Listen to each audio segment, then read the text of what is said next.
ہاں یہ بھائی نے بڑا اچھا سوال پوچھا ہے کہ جمعے کا خطبہ اور عید کا خطبہ اگر اردو میں ہو جائے تو اس سے بہت فائدہ ہوگا.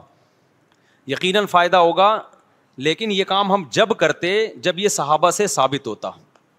ایک میں اپنی بات کمپلیٹ کر لوں, کیونکہ ہم اپنی طرف سے چینجنگ نہیں کر سکتے. صحابہ کرام جب دنیا میں گئے ہیں نا, تو اجمیوں کا بہت کثرت سے اسلام میں داخلہ شروع ہوا, تو بہت سے اجمی فارسی بولنے والے, دوسری زبانیں بولنے والے صحابہ کے شاگرد بنے, لیکن انہوں نے اپنے اپنے علاقوں میں عام واعظ و نصیحت تو اپنی زبانوں میں کی, لیکن عید کا اور جمعے کا خطبہ ان سب نے اجمی ہونے کے باوجود عربی میں دیا ہے.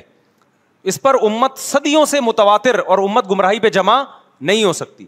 اب جا کے بعض اسکالرز نے یہ کہنا شروع کر دیا ہے کہ خطبہ اپنی زبان میں ہونا چاہیے. تو یہ 15ویں صدی میں یہ کام شروع ہوا ہے, 1400 سال میں مسلمانوں نے یہ کام نہیں کیا. سمجھ رہے ہو بات کو؟ تو اس لیے چونکہ یہ اجماع امت سے ثابت ہے, صحابہ تابعین, اسلام آج کا تھوڑی ہے بھائی. صحابہ تابعین کے دور میں اجمیوں میں محمد بن قاسم نے ہندوستان فتح کیا تھا نا, یہ سندھ فتح کیا ہے, یہ یہاں لوگ عربی تھوڑی بولتے تھے, لیکن اس دور میں بھی یہاں جو خطبے ہوئے ہیں کسی ایک روایت میں نہیں ملتا کہ یہاں کی مقامی زبان میں ہوئے ہوں. اور اس کی اب قرآن سے دلیل یہ ہے کہ فسعوا الی ذکر اللہ, اللہ نے کہا کہ جب جمعے کی اذان ہو جائے اللہ کے ذکر کی طرف دوڑو, تو اس میں خطبہ بھی داخل ہے. تو خطبے کو بھی اللہ نے اپنا ذکر قرار دیا, اور جو ذکر اللہ ہے وہ عربی میں ہوتا ہے, جیسے ہم تمام تسبیحات. اب دیکھیں اصولی طور پر تو ایسے لوگ بھی ہیں جو یہ کہتے ہیں کہ نماز بھی اردو میں ہونی چاہیے تاکہ سمجھ میں آئے, تو لاجک تو ان کی بھی ہے. ایک صاحب ہیں باقاعدہ پوری نماز اردو میں پڑھتے ہیں, الحمدللہ رب العالمین سورہ فاتحہ کا بجائے کہتے ہیں تمام تعریفیں اللہ کے لیے, تمام جہانوں کا پالنے والا, بڑا مہربان, نہایت رحم کرنے والا, اے اللہ ہم صرف تیری عبادت کرتے ہیں, صرف تجھی سے مدد کرتے ہیں. تو کیا ان کی نماز ہو جائے گی؟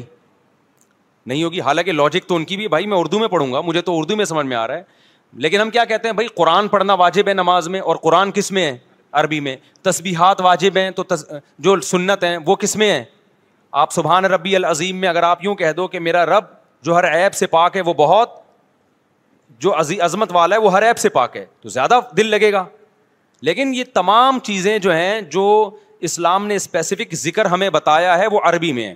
اب آپ کہہ سکتے ہو کہ پھر اسلام نے ایسے کام کا حکم دیا کیوں کہ لوگوں کی سمجھ میں آ نہیں رہا, فائدہ ہو نہیں رہا, اور آپ عربی میں ہی اس کو فوکس کر رہے ہو.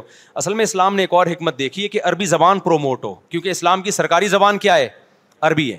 آج بھی آپ دیکھیں کسی بھی کنٹری میں سرکاری ڈاکومنٹس اس کی مقامی زبان میں ہوتے ہیں, حالانکہ وہ پبلک کو سمجھ میں نہیں آ رہے ہوتے بہت دفعہ, لیکن وہ کنٹری چاہتا ہے کہ بھائی ہماری زبان کو بھی تو ہو نا.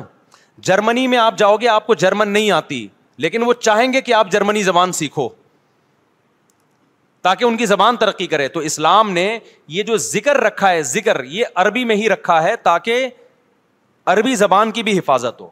تو اب علماء نے اس کا حل یہ تلاش کیا ہے کہ سنت بھی خراب نہ ہو, جمعے کا خطبہ عربی میں ہو, عید کا خطبہ عربی میں ہو, لیکن چونکہ مسلمانوں کا بہت بڑا مجمع ان دنوں میں آتا ہے تو اردو میں الگ سے واعظ و نصیحت ہو جائے, تو اس طرح سے دونوں مصلحتیں حاصل ہو جاتی ہیں. کیونکہ واعظ و نصیحت کے لیے کوئی خاص دن اسلام میں متعین نہیں ہے, وہ عید سے پہلے بھی ہو سکتا ہے, عید کے بعد بھی ہو سکتا ہے, جمعے سے پہلے بھی ہو سکتا ہے, جمعے کے بعد بھی ہو سکتا ہے. سمجھتے ہو؟ تو اس لیے ہمارے یہاں رواج یہ کہ عام تقریر اردو میں ہوتی ہے, ایک واعظ و نصیحت کی ہے, جو خطبہ ہے اسپیسیفک وہ عربی میں ہی ہوتا ہے. یہ مزہ ہے اس کی.